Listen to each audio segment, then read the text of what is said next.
Assalamualaikum warahmatullahi wabarakatuh. Halo semuanya, apa kabar? Berjumpa lagi dengan saya, Khairul Umam, tapi kali ini di mata kuliah yang baru, di semester yang baru, mata kuliah Desain dan Analisis Algoritma.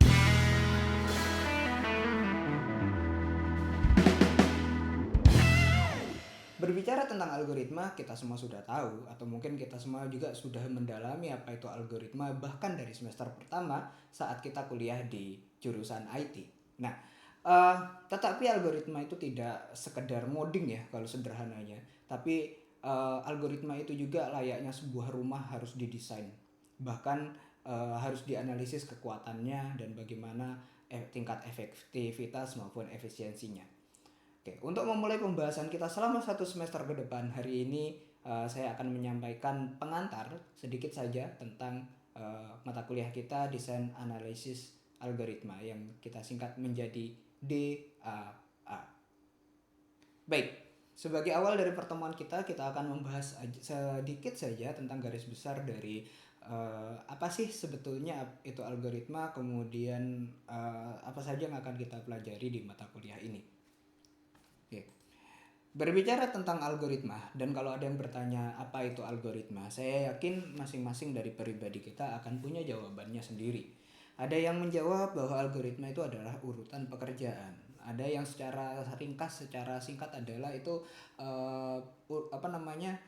struktur dari suatu kode program. Ada yang bilang ini adalah sebuah prosedur. Ada yang bilang ini adalah ketetapan atau ketentuan.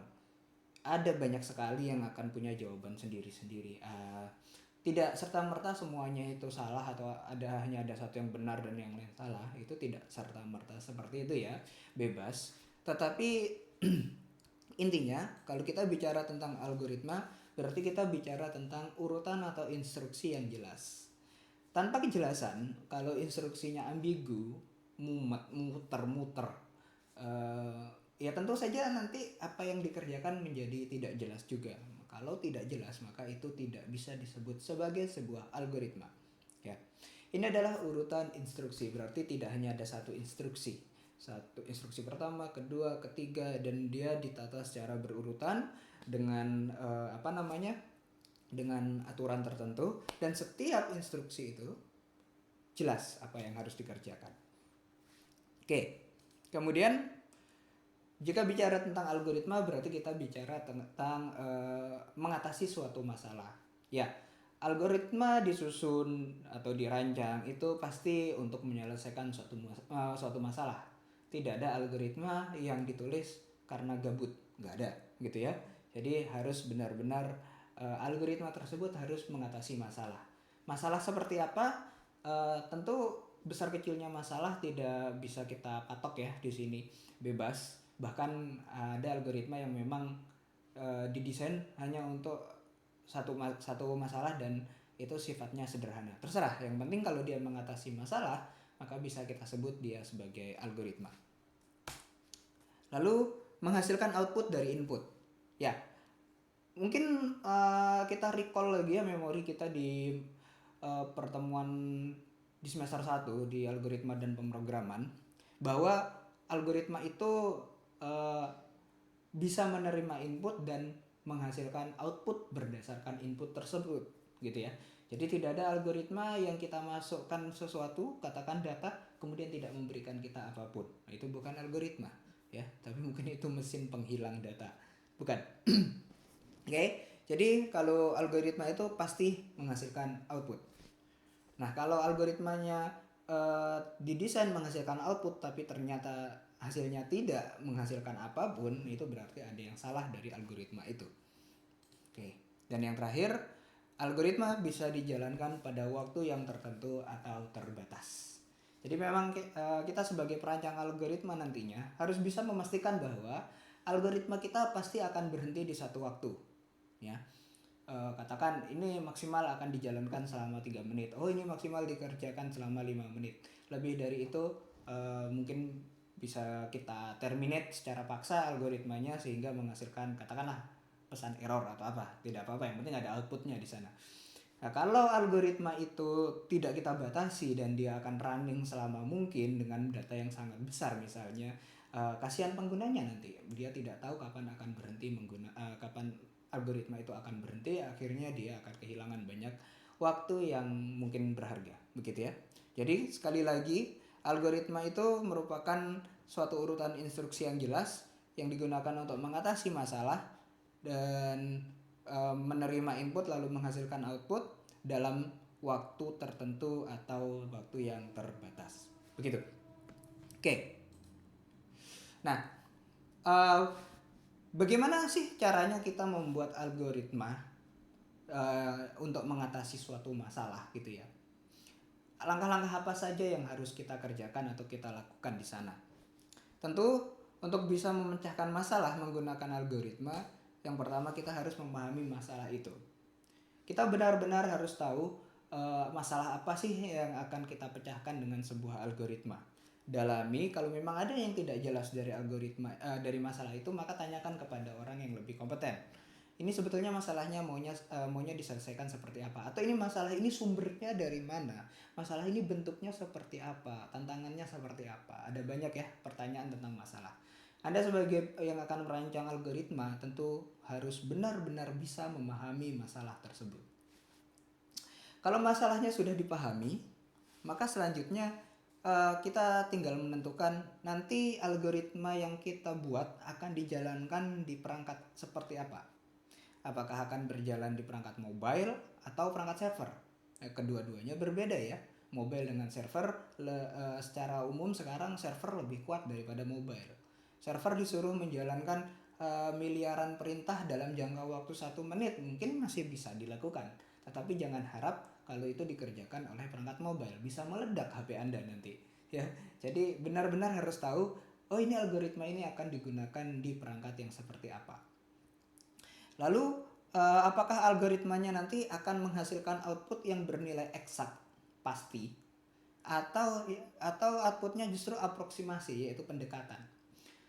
Nilai eksak itu seperti misalnya nilai bilangan bulat ya, 5, 0, minus 1, 3, itu semuanya pasti, ukurannya benar-benar bisa dipaskan, itu eksak. Nah, tapi kalau aproksimasi, biasanya ini kalau di bilangan contohnya floating point ya, 3,14 dan seterusnya. Bilangan pi. Nah, bilangan pi adalah bilangan aproksimasi karena dia nilainya tidak ada yang benar-benar tepat gitu ya, kecuali kita bulatkan. Dibulatkan berarti juga kan tidak tepat gitu ya. Oke, kemudian mungkin bisa saja seperti contoh begini, optimasi. Kalau Anda bicara tentang kecerdasan buatan, larinya nanti ada yang namanya optimasi gitu ya. Optimasi itu kadang memberikan sebuah solusi, tetapi ini solusi yang tidak benar-benar 100% baik. Mungkin hanya 90% baik atau 85% baik. Ini artinya dia aproksimasi. Oke, semacam itu. Jadi saat membuat algoritma kita harus tentukan dia nanti akan menghasilkan nilai yang eksak atau nilai yang aproksimasi. Kemudian kita tentukan teknik atau strategi dari algoritmanya. Seperti apa sih kita akan merancang algoritma ini? Apakah algoritma kita ini misalkan ada dari sekumpulan banyak data ya, kita akan memproses datanya satu persatu keseluruhan walaupun ada data yang tidak penting, atau kita akan benar-benar melakukan seleksi terhadap data itu. Oke, ngomong teknik atau strategi ini nanti akan menjadi pokok bahasan kita ya, di dalam perkuliahan kita ini selama 1 semester. Oke, kalau kita sudah menentukan ini semua, selanjutnya kita bisa melakukan perancangan algoritma. Oke, ada banyak sekali kalau bicara tentang teknik tadi dan juga merancang algoritma, ada banyak sekali yang strategi yang bisa kita gunakan. Nanti kita akan bahas satu persatu di sini. Oke, setelah selesai merancang algoritma, kita bisa melakukan pembuktian kebenaran terhadap algoritma tersebut. Apa yang kita buat namanya manusia ya, mungkin saja ada human error di dalamnya yang mana itu terkadang luput dari pengetahuan kita. Nah, maka dari itu setiap kita sudah selesai merancang algoritma, ada baiknya kita buktikan dulu kebenaran algoritma tersebut sebelum benar-benar kita terapkan di manalah gitu, mungkin di aplikasi yang kita bikin. Nah, bagaimana membuktikan kebenaran algoritma? Secara gampang Ya, kita harus mengecek satu persatu nilai input yang mungkin bisa dimasukkan ke dalam algoritma tersebut. Kemudian kita cek outputnya. Input A apakah memang sudah bisa menghasilkan output A yang diinginkan. Input B apakah sudah benar-benar bisa menghasilkan output B yang diinginkan. Bahkan kita harus coba juga pada input-input yang apa ya istilahnya, yang abnormal ya, yang mungkin justru menghasilkan error. Itu harus benar-benar dicek. Kalau memang dia menghasilkan error, oke, berarti algoritma ini malah justru benar gitu ya, karena dia bisa bilang oh ini error. Nah, tapi kalau tidak menghasilkan error, padahal harusnya menghasilkan error, itu justru algoritmanya ada yang salah. Nah, tapi rasanya kan Pak, kalau inputnya itu ada banyak kemungkinan Pak, miliaran, masa saya harus cek satu persatu? Nah, ya lama ya, nggak mungkin kayak gitu. Maka dari itu di sini kalau kasusnya seperti itu kita bisa menggunakan induksi matematika. Kita coba hanya dengan satu atau beberapa sampel input aja, kemudian kita bisa menggeneralisir hasilnya nanti. Bahasanya begini ya, jika X ini benar maka Y juga benar. Semacam itu kan induksi matematika. Coba dibuka lagi materi-materi Anda di SMA dulu tentang logika. Oke. Kemudian kalau kita sudah membuktikan kebenaran algoritma ini, misalnya ada kesalahan, ya kita bisa ulang lagi tahapnya mungkin ada sarana yang salah, mungkin penyelesaiannya salah penentuan, mungkin teknik strateginya juga salah, sehingga kita bisa putar lagi ya alurnya. Tapi kalau pembuktiannya ini sudah benar untuk semua kemungkinan, maka kita bisa melakukan analisis algoritma. Pak kan sudah benar, kenapa harus ada di analisis lagi, emang ada yang salah? Nah, ini bukan masalah salah atau tidaknya. Analisis algoritma juga sesuai dengan judul mata kuliah kita ya, akan menjadi topik kita nanti di sini. Jadi analisis algoritma itu secara garis besar untuk mengetahui seberapa rumit sebetulnya algoritma yang kita rancang. Nah, dari tingkat kerumitannya itu atau nanti kita sebut sebagai kompleksitas, kita bisa tahu sebetulnya algoritma ini benar-benar tepat tidak kita gunakan untuk kasus yang kita hadapi. Bisa jadi, algoritma saya ini bagus, tapi harus dijalankan di server. Padahal saya hanya punya HP, begitu ya. Berarti dia tidak efektif untuk perangkat kita saat ini. Maka kita bisa menyusun ulang lagi, menentukan lagi sarana dan sebagainya, kemudian kita rancang ulang untuk untuk lebih efisien mungkin begitu ya. Nah, jadi jangan terpaku bahwa algoritma untuk melakukan ini tuh hanya satu ini. Enggak, ada banyak algoritma. Sekarang kita tinggal menentukan mana yang paling baik gitu ya. Nah, itu melalui tahap analisis algoritma. Kalau ini semua sudah benar, baru terakhir ngoding gitu kan. Baru bisa kita tulis ke dalam kode program. Cuman ini yang menjadi kebiasaan buruk programmer, terutama yang pemula ya, yang sedang belajar seperti kita. Kita buru-buru ngoding gitu. Umpamanya bikin rumah itu buru-buru masang bata, nyemen langsung. Tidak memperhitungkan itu konstruksi seperti itu baik tidak di tempat yang sedang kita bangun rumahnya. Jangan-jangan kita bangun rumah tingkat 5 gitu tapi tanahnya mudah ambles, ya habis gitu kan, ya nggak dianalisis dulu soalnya. Buru-buru, terlalu terlalu bersemangat untuk ngoding gitu. Nah, mulai saat ini biasakanlah apabila Anda ingin menulis kode program yang artinya pasti menerapkan algoritma ya di sana, analisis dulu algoritmanya. Apakah itu memang yang terbaik atau jangan-jangan ada yang lebih baik. Kalau ada yang lebih baik biasanya lebih cepat dan lebih ringan gitu ya. Biasanya gitu. Tapi mungkin ada beberapa pertimbangan yang lain. Oke, jadi inilah kerangka dari langkah-langkah yang harus kita lakukan untuk memecahkan suatu masalah dengan algoritma. Oke. Lalu bicara tentang strategi atau teknik desain dari algoritma tadi itu ada beberapa strategi ya. Yang pertama, nanti juga ini akan menjadi bahasan kita selama 1 semester. Yang pertama ada yang namanya strategi brute force. Oke, secara garis besar brute force itu membabi buta kalau dalam bahasa Indonesianya, secara kasarnya gitu. Jadi kalau umpamanya ada ribuan data yang kita masukkan ke dalam algoritma tersebut, nah maka brute force ini akan menghabiskan semua data itu, bahkan kalaupun data itu tidak penting gitu kan, ya, namanya aja brute force, membabi buta. Kemudian Ada decrease and conquer, yang bahasa Indonesianya berarti kurangi lalu taklukkan. Wah, banyak yang ditaklukkan. Masalahnya yang ditaklukkan. Apanya yang dikurangi? Yang dikurangi adalah ukuran dari input atau ukuran dari datanya begitu. Misalnya begitu ya. Seperti apa contohnya kita akan bahas di pertemuan-pertemuan berikutnya. Kemudian ada divide and conquer. Nah, sama seperti decrease tadi, tapi kalau divide itu membagi. Mirip ya. Jadi kalau karena udah dibagi kan tentu berkurang ya. Tapi ini prinsipnya membagi. Kalau decrease itu dikurangi, kurangi. Kalau divide itu bagi. Jadi lebih cepat gitu. Prinsipnya begitu. Oke, kemudian ada transform and conquer. Maka transform berarti mengubah bentuknya. Bentuk apa ya? Bentuk susunan struktur dari datanya. Anda sudah belajar tentang struktur data ya. Mungkin Anda pernah mengenal yang namanya tree gitu kan. Nah, tree itu bisa kita ubah-ubah strukturnya, bentuknya begitu. Nah, di transfer and conquer itu nanti algoritmanya memang akan mengubah struktur dari data inputnya sehingga nanti prosesnya jadi lebih cepat, lebih efisien gitu kan. Oke. Lalu ada juga yang namanya space and time trade-off. Bicara tentang space berarti memori, kalau time berarti tentang waktu eksekusi.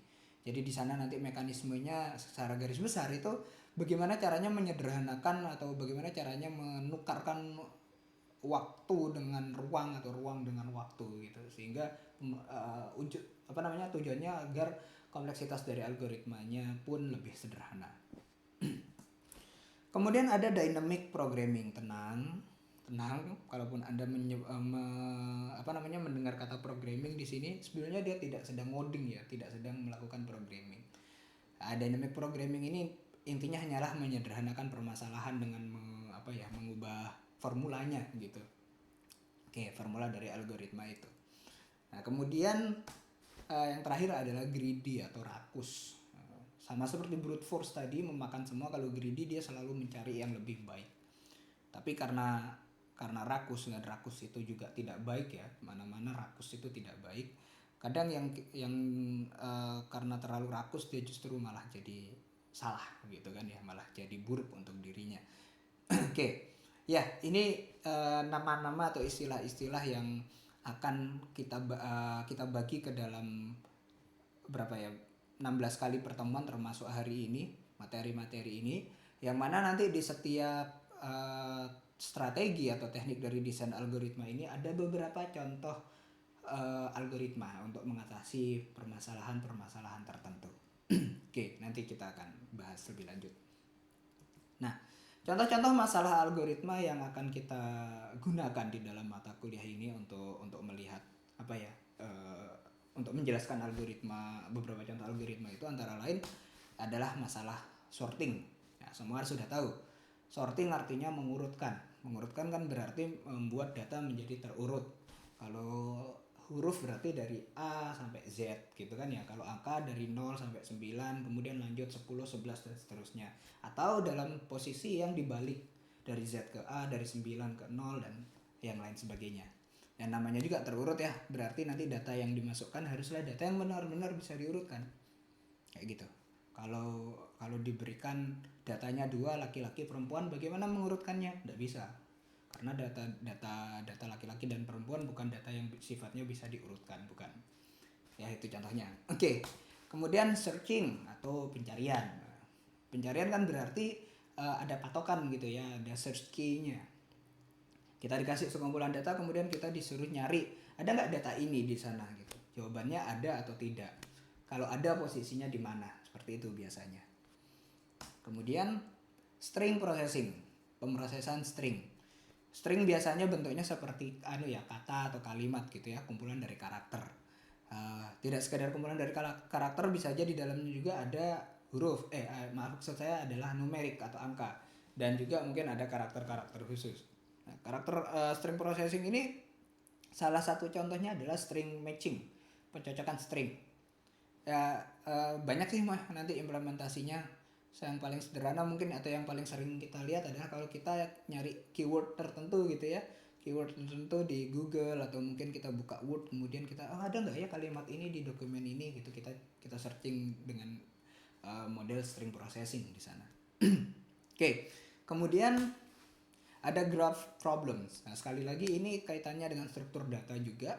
Graph mungkin ada yang pernah masih ingat mempelajarinya. Graph bentuknya seperti tree, tapi kalau tree itu hanya bercabang tidak melingkar, kalau graph itu bisa melingkar gitu ya. Nanti kita akan bicara tentang graph problems di situ. Paling contoh sederhananya begini mungkin, menemukan jalur dari kota A ke kota X misalnya begitu ya. Oh, dia akan lewat kota B, C dan seterusnya, dan ada cabang ke kota yang lain, mana yang dipilih, semacam itu graph problems. Combinatorial problems juga sama. Jadi masalah tentang kombinasi. Kalau saya mau dari kota A ke kota X, saya bisa lewat urutannya kota mana aja gitu ya. Mana yang lebih baik, kalau apakah saya harus ke kota B dulu atau saya harus ke kota C dulu supaya lebih cepat. Nah, itu contoh sederhananya begitu. Sama seperti graph problems.